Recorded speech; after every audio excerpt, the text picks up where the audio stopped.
मदरसों के लिए लेके उत्तराखंड सरकार भी चिंतित। पुष्कर सिंह धामी ने कहा कि बहुत सारी बातें मदरसों के लिए आ रही है, इनकी जांच कराई जाएगी और जो मदरसे वैध होंगे उनको ऐड मिलेगी, अन्यथा जो अवैध होंगे उन्हें पर कार्रवाई की जाएगी। जो उनकी संपत्ति में अवैध कब्जे हैं वो हटाए जाएंगे और दूसरा मदरसों के सर्वे के लिए भी वो कह रहे हैं, जैसे यूपी में चल रहा है। हमारी कोई प्लानिंग है सर?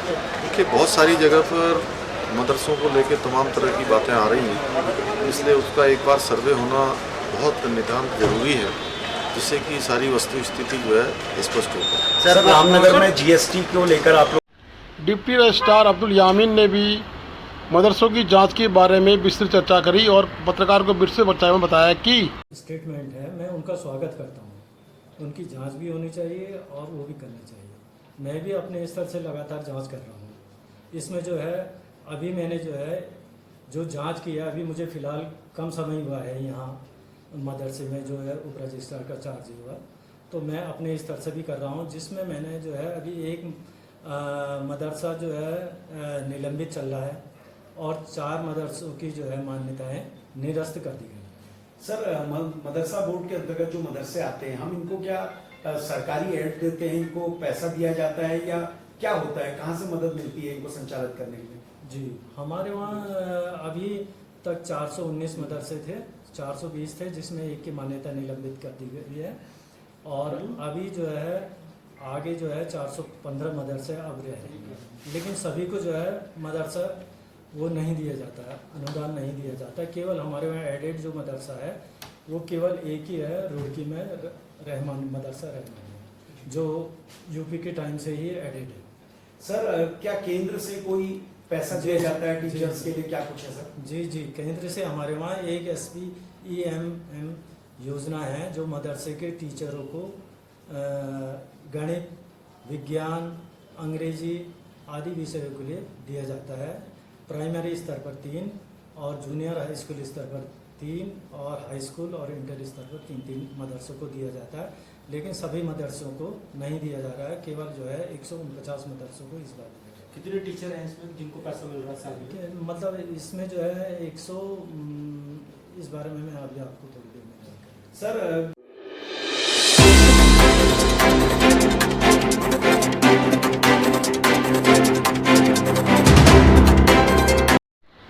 एक बार फिर हम आपको ले चलते हैं आपदा के दौर में, जहां एलधारा से लेकर खोतिला तक की तबाही मची थी। पूर्व में जुम्मा, टांगा, गैला यानी कि पूरा क्षेत्र संवेदनशील है, परंतु प्रशासन क्या कर रहा है देखिए जरा एक बार बताइए। नाम के साथ? मेरा नाम गजेंद्र बहादुर है।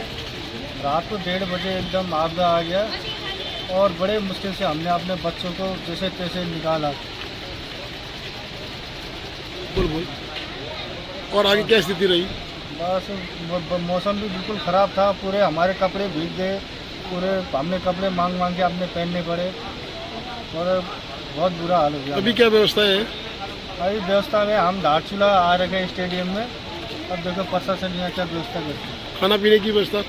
खाने पीने की व्यवस्था अभी कुछ पता नहीं चल पा रहा है। आप क्या कहना चाहेंगे? मेरा तो पूरा घर आपदा में डूब गया है। मेरे घर में तो सारे बर्तन बाणे सब डूबे, कुछ नहीं बचा, ना मेरे पास कपड़े लत्ते भी नहीं है पहनने के लिए। दूसरों का पुराना मैक्सी पहन के आई हूँ। मैं बहुत ज़्यादा परेशान, मैं तो एक तो विधवा महिला हूँ, मेरे पास तो कुछ है भी नहीं। मैं परेशान हूँ कि रात को सिर्फ बच्चों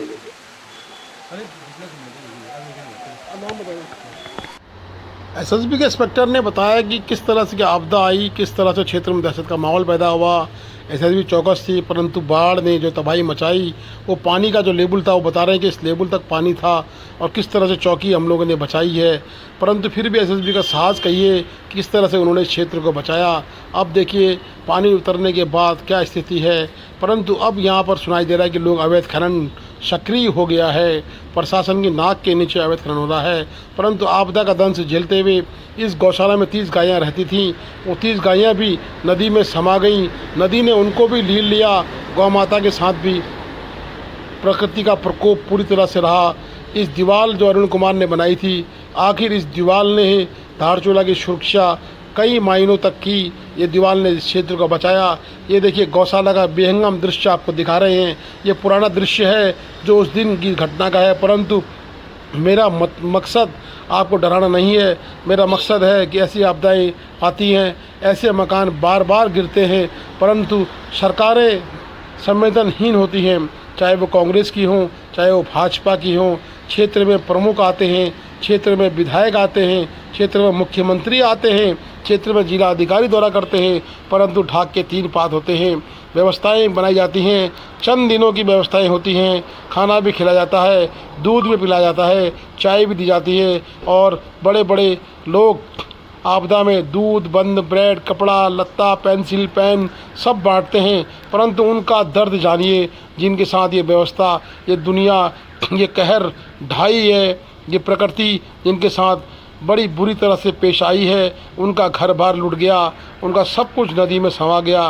पानी के वेग ने, चाहे वो खोतीला का गांव कहें, चाहे पूर्व की आपदा में टांगा का गांव कहें, गेला कहें, राप्ती कहें, या धारचूला मल्ली बाजार की एलधारा की दुकानें कहें। कल रात की बारिश से कितना नुकसान हुआ, क्या स्थिति है? अभी दुकान नहीं खुल पाई है।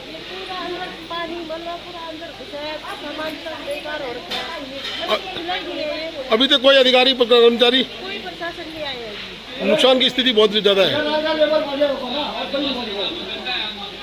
ये कोई अभी सब व्यवस्था, तो कोई व्यवस्था नहीं है, 1 रुपए की व्यवस्था नहीं है। हम लोग अभी इसी में रह रहे हैं। ठीक, बाकी जो प्रशासन से एक व्यक्ति नहीं आया। धारचूला के इतने बड़े बड़े नेता हैं, एक नेता नहीं आया इधर, न कांग्रेस न बीजेपी। या मल्ली बाजार वालों के जितने आ रहे हैं सब धुआं देखने आ रहे हैं, वीडियो बना रहे हैं और बस उसके अलावा कोई काम नहीं है उनका। 500 1000 रुपये में बिक के उन लोगों ने जो निर्णय लिया उसका फल है ये। हाँ, आज हमारे मल्ली बाजार को बर्बाद करने वाले यही लोग हैं और हमारी स्थिति ऐसी है, घर कभी भी टूट सकता है, उसका जिम्मेदार प्रशासन रहेगा। भले घटना पुरानी है पर दर्द नासूर बनता जा रहा है, क्योंकि आपदा के बाद हर साल यही हुआ है। आपदा प्रभावितों को कुछ समय की राहत मिलती है, उसके उपरांत ढाक के 3 बात रहते हैं। देखिए किस तरह ये महिला अपनी दुकान से, किस बेचारगी से इस दुकान को छू के वापस आई है। इस महिला का दर्द ये महिला ही जानती है, प्रशासन के कारिंदे इस तरह की घटनाओं को नहीं जानते। दुकान की स्थिति देखिए, बिल्कुल एकदम पानी भरा हुआ है, सामान बहुत है, हमारे पता के खत्म हो गए। तो अभी कोई प्रशासनिक कोई अमला, कोई अधिकारी गण कुछ, अब आज भी जल्दी से आते रहे, आप भी देख लीजिए। कोई अधिकारी नहीं पहुंचा अभी तक? बोलो ना कोई, क्या कोई अधिकारी आया, कोई पहुंचे ही नहीं, कोई पहुंचे नहीं अभी, देखने के लिए तक नहीं आ रहे यार। हम तो दूर रहते थे, वहाँ से आए, करीब 360 किलोमीटर दूर रहते थे, वहाँ से अभी तक कोई शासन प्रशासन कोई आए नहीं, कोई अधिकारी नहीं आया। जब ज्वाल आता तभी बाढ़ डालते, धारचूले में ही होता है सिस्टम। ज्वाल बाढ़ आने के बाद फिर अब डालेंगे ज्वाल। ये कि कितना कीचड़ मलवाया और अभी तक कोई सरकारी कर्मचारी नहीं पहुंचे, क्या कहना चाहोगे? मैं क्या कहते हैं उनसे कहना चाहती हूँ कि क्या कहते हैं यहाँ पहुँचना चाहिए टाइम से क्या कहते हैं सफाई करने के लिए वो पहुँचना चाहिए। और क्या कहते हैं प्रशासन यहाँ एक बार भी नहीं पहुँची है और ना कोई जेसीबी लगी है, ना कोई कुछ लगे है, लेकिन अभी तक ये जैसे कि तैसी है। रात भर हम 1 बजे से नीचे दौड़ के ऊपर दौड़ के कर रहे थे, ना कोई एक वो भी नहीं मिला, हमको मदद भी नहीं मिला।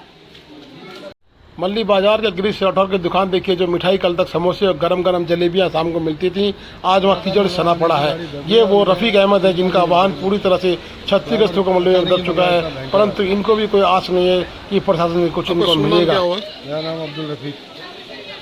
की तबाही में दब गया है, आपको सूचना क्या नहीं मिल पाई या प्रशासन ने क्या किया आपके साथ? सूचना नहीं मिल पाई मेरे को, लेट हो गया मैं आने से, इस चक्कर से थोड़ा परेशानी होगी और उसने आने तक तो पूरी गाड़ी दब गई, मतलब लगातार मलबा आने से गाड़ी दबी। ये वाहन सड़क में खड़ा था, टैक्सी वाहन है, परंतु पटवारी का कहना है कि उक्त वाहन के मालिक से कि आप इंश्योरेंस क्लेम करिए। आपदा आई और आपदा ने इस वाहन को डुबो दिया। कल सब ये वाहन खड़ा था तो सुरक्षित था, रात को लेकिन वाहन तबाह हो गया। ये देखिए एलदाना में किस तरह से रास्ता खोला गया। केवल NH 9 को खोलने का काम प्रशासन ने किया, परंतु उसके उपरांत प्रशासन भी मौन और जनता बेहाल है तो बेहाल है। हर साल यही हाल है, जनता की सुनने वाला कोई नहीं है, चाहे वो कांग्रेस की सरकारें रही हों, चाहे भारतीय जनता पार्टी की सरकारें रही हों। नकारा प्रशासन नकारा ही रहता है। शासन अगर नकारा होगा तो प्रशासन कहीं ना कहीं नकारा खुद ब खुद हो जाता है। स्थितियां बड़ी गंभीर होती जा रही हैं। धारचूला एक संवेदनशील जोन में आ गया है, चाहे वो खड्डार की बात कहें, एलधारा की बात करें, चाहे खोतीला की बात करें, जुम्मा की बात करें या अन्य जितने भी गांव सोबला की बात करें, आज विषम स्थिति में जी रहे हैं। परंतु प्रशासन या शासन एक तौर पे इनको देख रहा है कि इनको 3800 रुपया और 1,19,000 रुपये दे दीजिए, बाकी ये जिए या मरे शासन की बला से। आज स्थिति बड़ी गंभीर है। आज विधायक और प्रमुख की लड़ाई में, आज प्रशासन और शासन की लड़ाई में, आज सरकार कांग्रेस और बीजेपी की लड़ाई में जनता कहीं ना कहीं मर रही है। ये दृश्य देखिए, गाड़ी किस तरह दबी है, बाइक किस तरह दबी है, और ये देखिए गौशाला में जो 30 गायें रहा करती थी वो किस तरह नेशना नाबूद हो गई हैं। वस्तु स्थिति आपको सामने दिखाई दे रही है। फाइल पुरानी है, परंतु ये जो लाशों का भी खोला आपको हम दिखा रहे हैं, किस विषम परिस्थिति में लाशों का खोला आया और उसने खोतिला के गाँव को पूरा का पूरा तबाह कर दिया। जो नीचे मकान डूबे हुए दिख रहे हैं, ये खोतिला का दुरुस्त का क्षेत्र है, जो ऊपर खोतिला बचा है। ये देखिए गाँवों की स्थिति, ये मकानों की स्थिति। लोग अपने मकानों को देख के अपने हाल, अपने सीने में आंसुओं को रो रहे हैं। खूने दिल की कहानी ये मकान बता रहे हैं। परंतु क्या प्रशासन या शासन इनको दोबारा बसा पाएगा, या फिर आज जो स्टेडियम में ये लोग रह रहे हैं क्या रह पाएंगे, या फिर ये जीवन ठाकुर की बात सत्य साबित होगी। आज हमने जिलाधिकारी पिथौरागढ़ के माध्यम से माननीय मुख्यमंत्री जी से ये मांग की है कि जो हमारा जनपद पिथौरागढ़ है, इसका सीमांत धारचूला और मुनस्यारी जो कि कैलाश मानसरोवर का प्रवेश द्वार है, जहाँ पर आए वर्षों में कुछ सालों से लगातार आपदा की घटनाएं बढ़ते जा रही हैं, तो वो आपदा की दृष्टि से अति संवेदनशील क्षेत्र हैं और उन जगह पे हर समय नए आपदा के नए क्षेत्र सामने आ रहे हैं। हर बार नई जगह आपदा आती जा रही है। तो हम चाहते हैं कि पूरे आपदा प्रभावित क्षेत्र में जो संवेदनशील क्षेत्र है धारचूला मुनस्यारी के, उसके सभी गांवों का विस्तृत रूप से भू सर्वेक्षण हो, भूगर्भीय सर्वेक्षण हो, और साथ ही जो हम क्लाउड बर्स्ट जैसी न्यूज़ भी सुनते रहते हैं, तो कई गांव ऐसे हैं कि जो ज़्यादा बारिश को सहन नहीं कर सकते। तो सबसे पहले सारे गांवों का कि वो वहाँ की मिट्टी, वहाँ की भूमि कितनी बारिश को, बरसात को सहन कर सकती है, इसकी भी जांच होनी चाहिए और विगत वर्षों का भी डेटा, उसका अध्ययन होना चाहिए। संबंधित विभागों से वो ये कार्यक्रम आगे करवाएं, जिससे कि सामने पता चल सके, लोगों को पता चल सके कि कौन से गाँव में कितना खतरा है और आने वाले समय में जो आपदाएं आने वाली हैं उसमें जो संवेदनशील क्षेत्र हैं वहाँ के लोगों को बचाया जा सके और उनको पुनर्स्थापित या विस्थापित किया जा सके, जिससे कि आने वाले समय में जो इस तरह की आपदा घटनाएं उनको काफ़ी हद तक रोका जा सके, इसकी हमने मांग की है। मुख्यमंत्री कल फिर धारचूला आएंगे, फिर आपदा प्रभावितों का दर्द जागेगा, परंतु क्या इनकी व्यवस्थाएं होंगी? एलधारा के लिए एक जैसे बरुणावत पर्वत के लिए विशेष व्यवस्था की गई, विशेष ट्रीटमेंट उसका किया गया। उसी आधार पर जो हमारे बाडिया इंस्टीट्यूट है, भारत सरकार के इंस्टीट्यूट है, IIT का हमारा विभाग है जो वन एवं उसका भूमि का सर्वेक्षण करता है, उन सभी से बात करके इसका सर्वेक्षण करवाएंगे, इसका सर्वे करवाएंगे, उसके आधार पर काम करेंगे। खेतला जो हमारी ग्राम सभा है वहाँ के लोगों के पुनर्वास के लिए भी बात करेंगे। जो हमारे संचार के साधन बिल्कुल ठप हो गए हैं उनको भी जल्दी से जल्दी फिर से रिस्टोर हों, वो जल्दी से जल्दी चालू हों, उस पर काम करेंगे।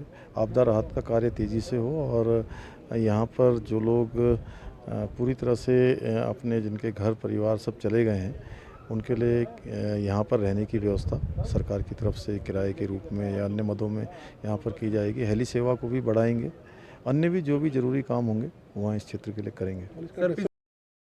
Please do like, share and subscribe DCL News.